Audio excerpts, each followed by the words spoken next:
Under the cold fluorescent lights of a bustling pharmacy, Elena Hernandez clutched a worn, dog-eared $20 bill in her trembling hand. At just 28, she carried the silent burden of a world that had forgotten her.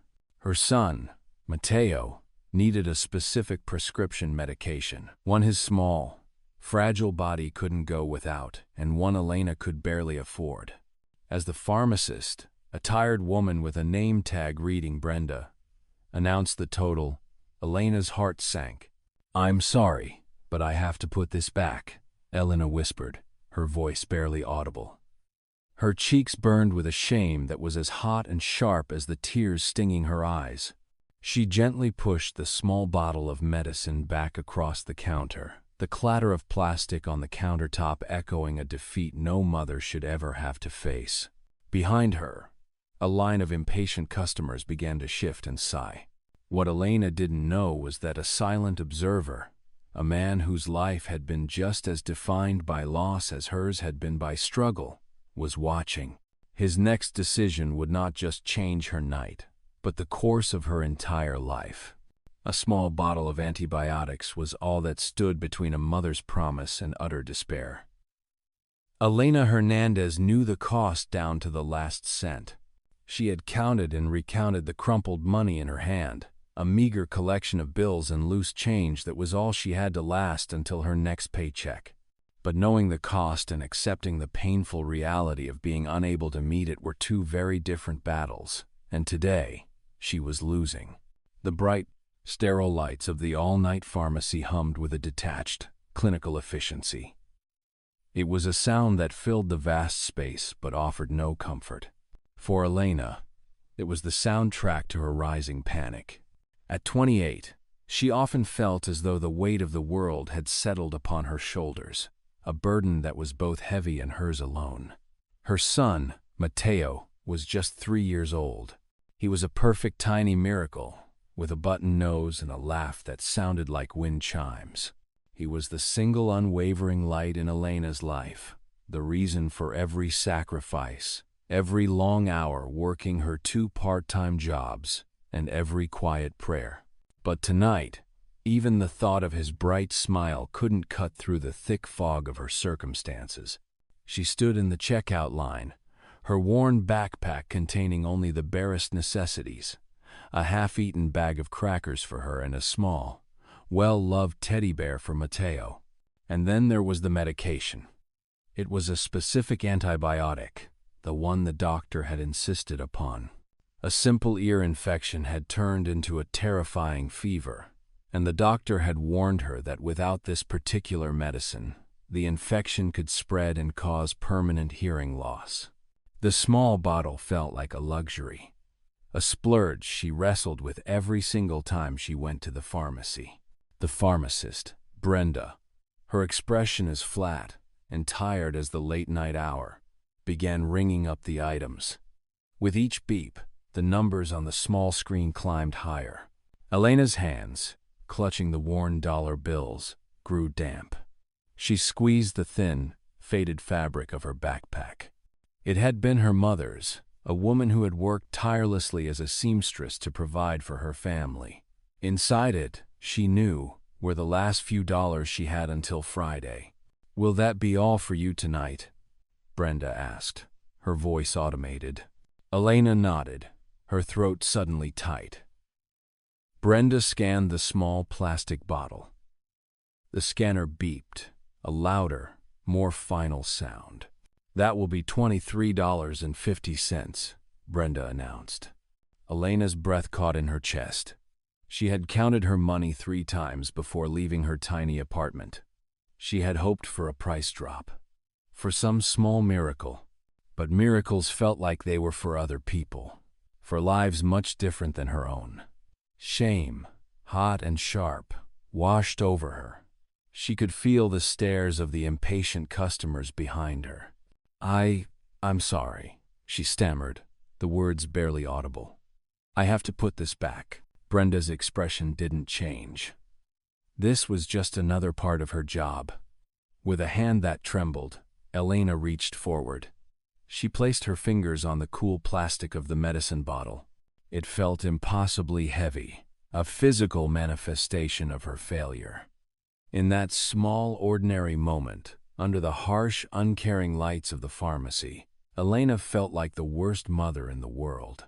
"This one," she said, her voice cracking as she pushed the bottle toward the pharmacist. "I need to put this one back." She refused to look at Brenda. She fumbled with her backpack, her fingers feeling clumsy and foreign. She felt the silent judgment of the other shoppers, a wave of silent stares that made her wish the polished linoleum floor would crack open and swallow her. A few yards away, pretending to examine a rack of greeting cards, stood Marcus Thorne. To anyone who glanced his way, he was just a man in a simple but well-made dark jacket. He was in his late 42s with thoughtful, sad eyes and a quiet air of authority. But Marcus was much more than that. He was a brilliant cardiothoracic surgeon, a man whose hands had saved countless lives, a man who had more money than he could ever spend. He had seen suffering, of course. He had operated on children with failing hearts and donated millions to charities that worked to fight childhood disease. But it was always an abstract concept, a problem to be solved with data and dollars. He had never seen it this close. He had never witnessed its raw, personal, and heartbreaking reality. Clutched in his hand was a bouquet of flowers. He had come to the pharmacy for a simple, almost silly reason. He had promised his late wife, Emily, that he would always bring flowers to her grave on the anniversary of their first date. He could have had his driver pick up the flowers, but he had looked at the anniversary on his calendar and felt a profound, crushing loneliness that only doing this small ritual himself could ease. He had been watching Elena for a few minutes. He was a silent observer of her quiet, desperate struggle. He noticed the way her hands trembled as she clutched her worn backpack. He saw the flicker of shame that crossed her face as the total was announced. He saw her slide the small bottle of medicine across the counter. And in that moment, something deep inside his chest, a part of his heart he thought had gone dormant since Emily's death, stirred with a feeling he couldn't immediately identify. It was more than just pity. It was a strange and powerful ache of compassion. "She's having a difficult night," he whispered to himself. He watched as Elena paid for her small collection of items. Her shoulders were slumped as if carrying a great weight. She took her single plastic bag, her head bowed low, and walked toward the exit. She moved like a ghost, a shadow trying to be invisible in a world that had already overlooked her. And in that moment, Marcus Thorne, a man who could buy anything he desired, made a decision. He was not going to let this woman, this stranger, disappear into the night. He was not going to let her carry that burden alone. He didn't know exactly why. He just knew with a certainty that settled deep in his bones that he had to do something. He walked with a new sense of purpose back to the checkout counter. "Excuse me," he said to Brenda, his voice calm and clear. He placed the bouquet of flowers on the counter. "I'll take the medication that woman just put back." Brenda looked at him, surprised. "Sir, I can't do that. It was already rung up." "I'll pay for it in cash," he said, pulling $100 bill from his wallet. "And I'll also take a box of those children's fever patches." Brenda hesitated, then shrugged. She scanned the bottle and the patches, and Marcus paid without a word. He took the small paper bag and walked out of the pharmacy into the cold night air. His eyes scanned the vast, brightly lit parking lot, searching for the sad young woman with the weight of the world on her shoulders. He found her sitting on a bus stop bench at the far edge of the lot. She sat on the cold metal bench, her small backpack at her feet. She was staring off into the distance, her expression lost and empty. She looked so small against the vast, dark expanse of the parking lot. He approached her carefully, his footsteps quiet on the pavement. He didn't want to frighten her. "Excuse me," he said, his voice softer than he'd intended. Elena jumped, startled. She looked up, and her eyes widened in confusion. She saw a tall, well-dressed man holding a small paper bag. Her first thought was that he was from the pharmacy, that she had somehow done something wrong. "I think you might have forgotten this," Marcus said gently, holding out the bag that contained the medicine. Elena stared at the bag, then back at the man's face. A fresh wave of embarrassment washed over her, and her cheeks burned. I didn't forget it," she said, her voice quiet but firm. "I couldn't afford it." "I know," Marcus said, his voice kind. "That's why I bought it for you." Elena was stunned into silence. She looked at the man, and the sincere concern in his eyes. There was no pity there, only a quiet understanding. She didn't know what to say. In her life, kindness from a stranger was not something she had ever encountered. It felt foreign, suspicious. "I can't take that," she finally said, her pride rising up like a shield. It was the only thing she had left. "Please," Marcus said, his voice earnest. "It's just some medication. Your son needs it." He glanced at the small child's backpack sitting next to her on the bench. "You have a little one, right?" Elena nodded, a lump forming in her throat. "His name is Matteo." "That's a beautiful name," Marcus said, a small, genuine smile touching his lips. He extended the bag to her again. "Please think of it as a gift from one person who cares about kids to another." Elena hesitated. Her pride was at war with the fierce, protective love she had for her son. Matteo needed that medicine. In the end, it wasn't a choice at all.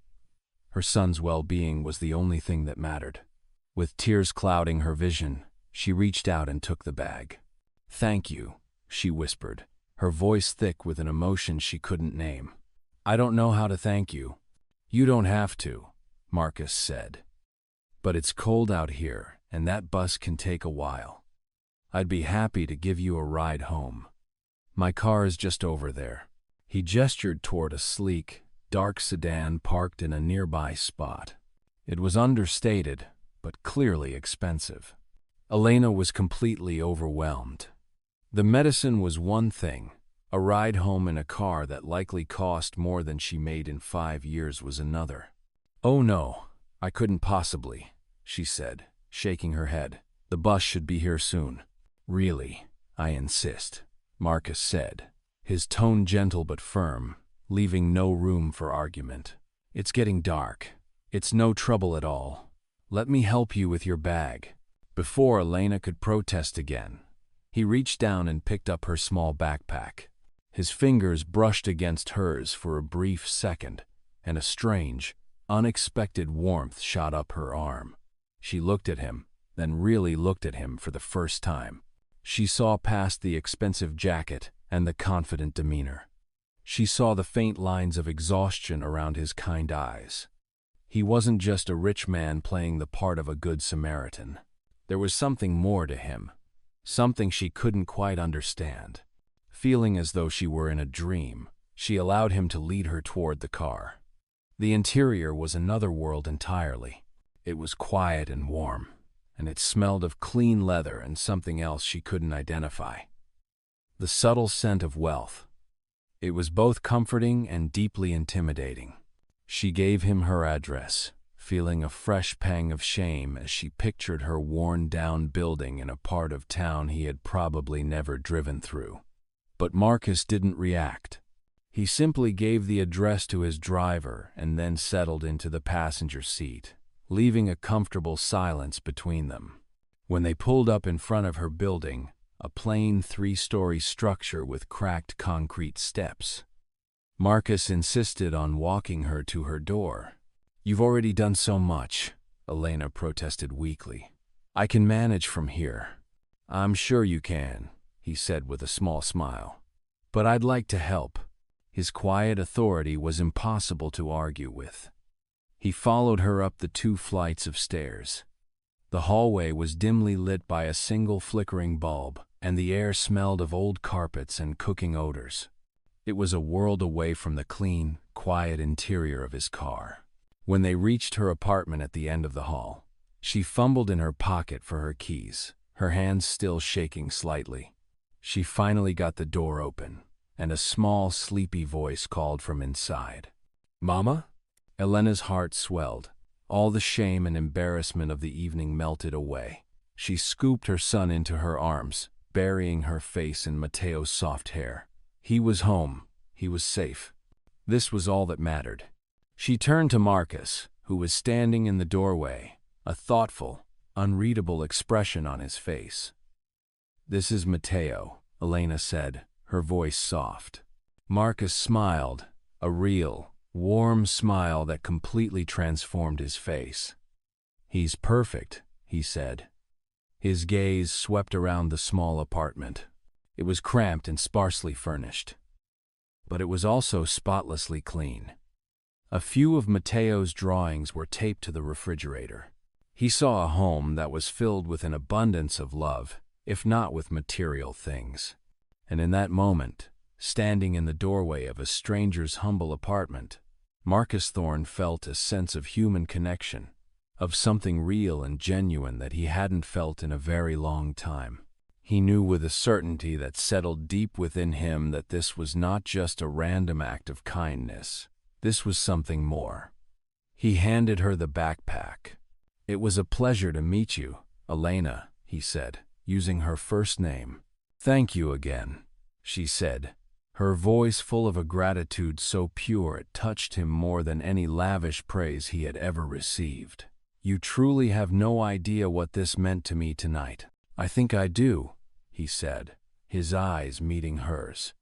In that brief shared glance, a silent understanding passed between them. It was a moment of recognition, a shared humanity that bridged the vast unspoken gap between their two worlds. He left her then, walking back down the dimly lit stairs and out into the cool night. As his car pulled away from the curb, a strange and unfamiliar feeling blossomed in his chest. It felt like hope. He didn't know it yet, but that chance encounter in a pharmacy, that simple bottle of medicine, was not an ending. It was the beginning of a story that would change both of their lives in ways neither could ever have imagined.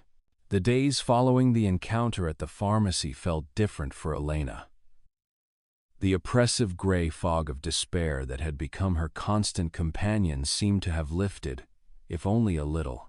It was replaced by a sliver of light, a warmth that had less to do with the charity she had received and more to do with the simple, undeniable fact that someone had seen her, in a world that had made her feel invisible. A stranger had looked at her and seen a person, a mother, a human being worthy of a moment of kindness. That night, after putting Mateo to bed, Elena sat in her small, quiet living room. The bottle of medicine stood on her kitchen counter, a silent testament to the strange and surreal evening. She made herself a cup of tea and held the warm mug in her hands, replaying the entire event in her mind. The man's name was Marcus. That's all she knew. She would likely never see him again. He was a ship passing in the night, a brief, bright light in her vast, dark sea. And yet, his act had done more than just provide for Mateo's immediate needs. It had sparked something within Elena, a dormant ember of hope that she thought had long since turned to ash. For months, she had been trapped in a cycle of survival. Wake up, get Mateo ready, drop him at the babysitter's, work a grueling 8-hour shift at the local diner, pick Mateo up, come home, cook, clean, sleep, and repeat. Her 2 jobs paid just enough to keep a roof over their heads and a little food on the table. There was never anything left over. There was no room for dreams, no space for anything beyond the crushing weight of the present moment. But now a new thought began to take root in her mind. It was a fragile, tentative idea, but it was there nonetheless. She deserved more. Mateo deserved more. The next morning, Elena woke with a new sense of determination. She made Mateo breakfast, her movements more purposeful, her spirit lighter. While Mateo napped, Elena didn't turn on the television to numb her exhaustion. Instead, she sat down at her small, wobbly kitchen table with a pen and a piece of paper. She began to write down her skills. She was a hard worker. She was reliable. She was good with people. Before Matteo was born, she had worked as a medical assistant at a small doctor's office. She had been good at it. She was organized and efficient. But the pay had been too low to cover childcare, so she had been forced to leave. She pulled out her laptop and began searching for jobs online. Most required a degree she didn't have. The familiar wave of discouragement began to creep in. But this time, Elena pushed it back. She wouldn't give up. Not today. She found an ad for a hospital administrative assistant position at a nearby community health clinic. The pay was slightly better than her 2 jobs combined, and the hours were more regular. But more than that, the work felt meaningful. It felt like something she had been meant to do. With a deep breath, she began to craft a resume, her first in over 2 years.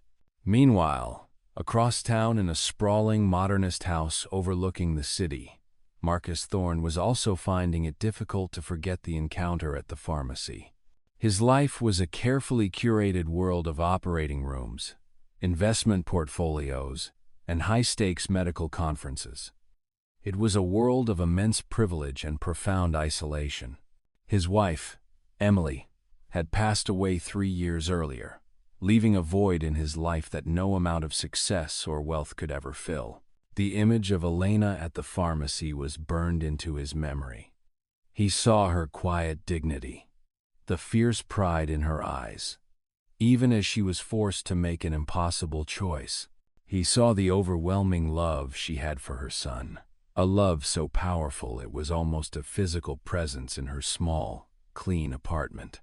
He had felt more human in those 10 minutes in her hallway than he had in the last 3 years of sterile operating rooms and empty charity galas. He found himself thinking about her throughout the day. While reviewing patient charts, he stared out his floor-to-ceiling window and wondered if she had found a job yet. He felt a pull, a strange and insistent need to know that she was all right. This was new for him. He was a man who solved problems with logic and capital. He wrote checks. He funded initiatives. He did not get personally involved in the lives of strangers. But Elena didn't feel like a stranger. He felt as though he had seen a part of her soul, a glimpse into a life of quiet struggle and profound love that resonated with a deep, unmet longing in his own. He wanted to help her, but he knew he had to be careful. He had seen the pride in her eyes. The last thing he wanted to do was to offend her or make her feel like a charity case. A simple handout would be an insult to her strength. He did something he rarely did. He used his vast resources for a personal inquiry. He asked his head of security, a trusted former police detective, to discreetly find out more about Elena Hernandez. He didn't want a full investigation, just some basic information. He needed to know that she and Matteo were safe. He told himself it was just a loose end, a need for closure. But deep down, he knew it was more than that. A day later, the detective placed a thin manila folder on Marcus's large glass desk. "Here's the information you requested on Miss Hernandez," he said. His voice neutral. Marcus opened the folder, a strange sense of apprehension twisting in his gut. Inside were a few sheets of paper. Her address, her previous employment history, her lack of any criminal record. It was all very ordinary. And then he saw it. A short paragraph about her family.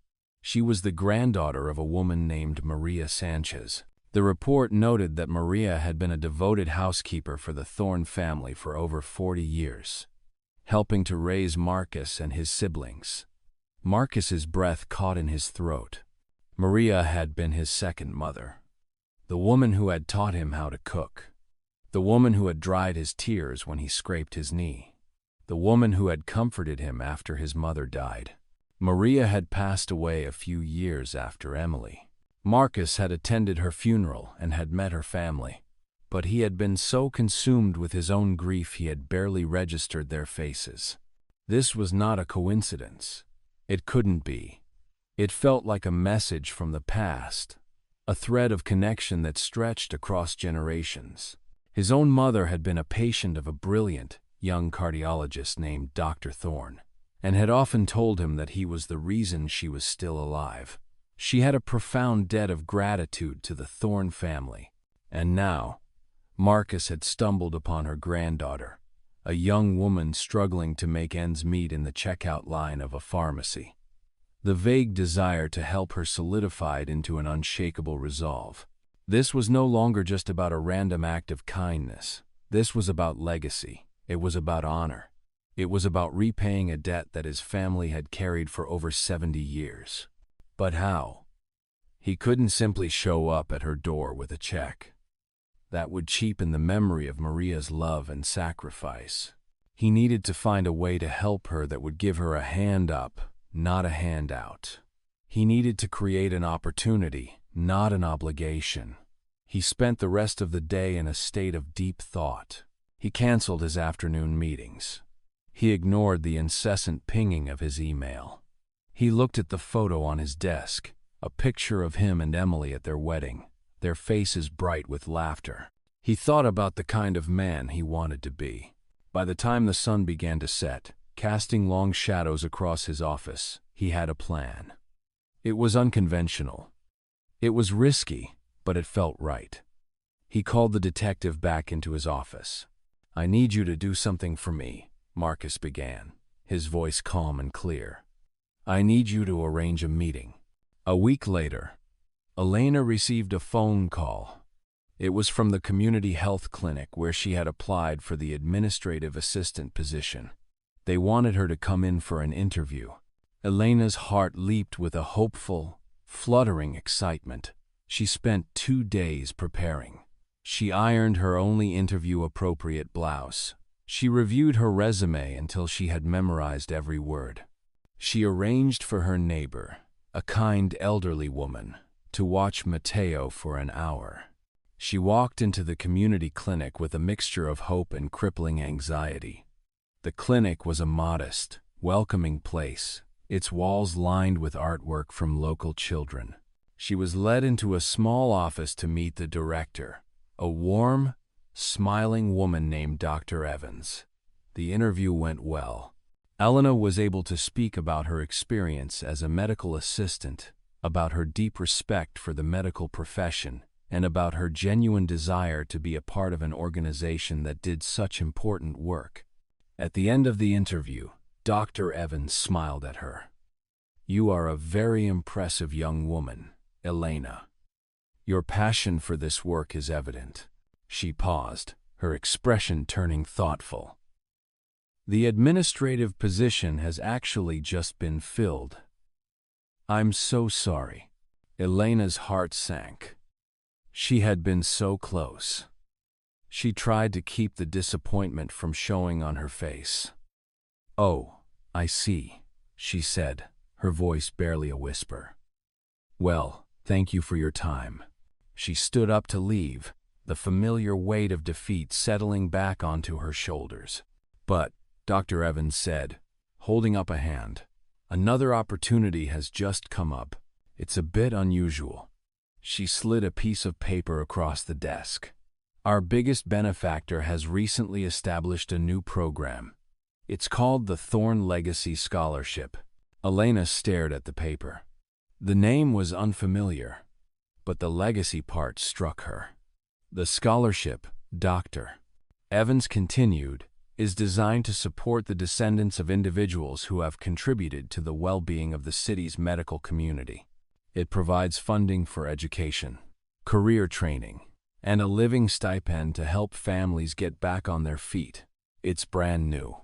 In fact, you would be the very first recipient.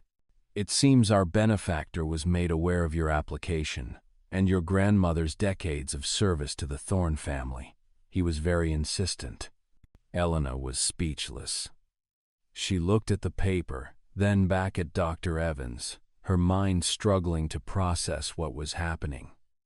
A scholarship in her grandmother's honor. It felt like a dream. Who? Elena finally managed to ask. Who is the benefactor? Dr. Evans smiled. He prefers to remain anonymous. He simply believes in honoring those who have made a lasting impact and investing in their families. The scholarship is yours. Elena, if you want it. It would provide you with a monthly stipend, more than you would have made in the administrative position.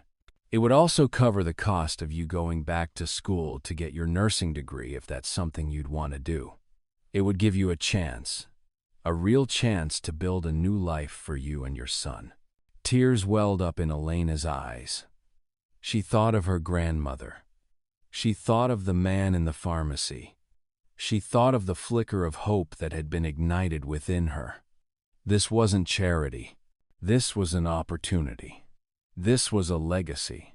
She looked at Dr. Evans, a single tear tracing a path down her cheek. Yes, she said, her voice trembling, but full of a new, unshakable strength. Yes, I want it. As she walked out of the community clinic and into the bright afternoon sun, Elena felt a profound sense of peace. She didn't know who the anonymous benefactor was, but she sent a silent prayer of gratitude out into the universe. She didn't know that the man who had bought her a bottle of medicine was the same man who had just given her a future. She only knew that for the first time in a very long time, the path ahead was not dark and uncertain. It was illuminated by the bright, warm light of possibility, and she was ready to take the first step. The Thorne Legacy Scholarship was more than just money. It was a lifeline. It was the solid ground beneath Elena's feet after years of treading water in a stormy sea. The first thing she did was move. She found a small 2-bedroom apartment in a quiet, family-friendly neighborhood. It wasn't luxurious, but it was safe. The building had a small shared patch of grass out back where Matteo could play, and the windows let in the bright afternoon Sunday. For the first time since Matteo was born, Elena felt like she could truly breathe. She established a strict routine. During the day, her life was entirely devoted to Matteo. They went to the park, visited the local library for story time, and spent hours on the living room floor building towers with colorful blocks. Matteo, sensing the profound shift in his mother's spirit, blossomed. His babbling turned into first words, and his wobbly first steps became confident little runs. But after she tucked Matteo into his crib each night, a different Elena emerged. She would make a pot of strong coffee, sit at the small desk she'd bought at a second-hand store, and open her laptop. With the scholarship covering her tuition, she had enrolled in a nursing program at a local college. The coursework was challenging, and her brain often felt fuzzy with exhaustion after a long day of chasing a toddler. But as she worked through anatomy textbooks and learned about medical procedures, she felt a sense of purpose she hadn't realized she was missing. She wasn't just surviving anymore. She was building. She often thought of the anonymous benefactor who had made all this possible. In her mind, he was a kind, elderly man, perhaps a retired doctor, who wanted to help others. She would never have imagined the true story.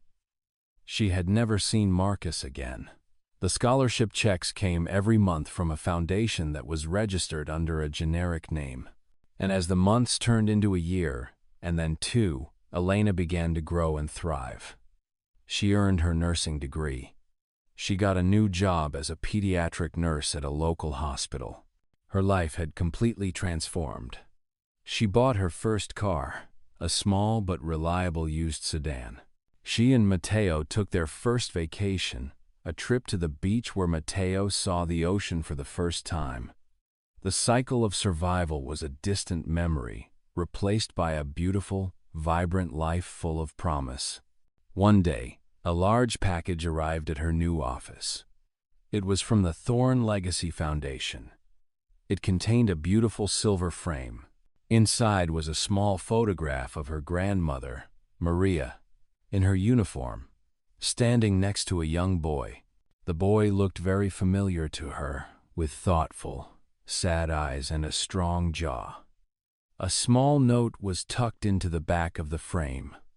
It was a single line of text. To Elena, from the boy your grandmother raised. The next time her phone rang, the screen showed an unknown number. "Hello?" she asked. "Hello, Elena," a familiar voice replied. "It's Marcus. I was wondering if you and Matteo would be free for a walk in the park sometime soon. I think it's time we caught up." The connection was made, the truth was revealed, and the story of two families, forever linked by a single act of kindness and a small bottle of medicine, was finally ready for its next chapter.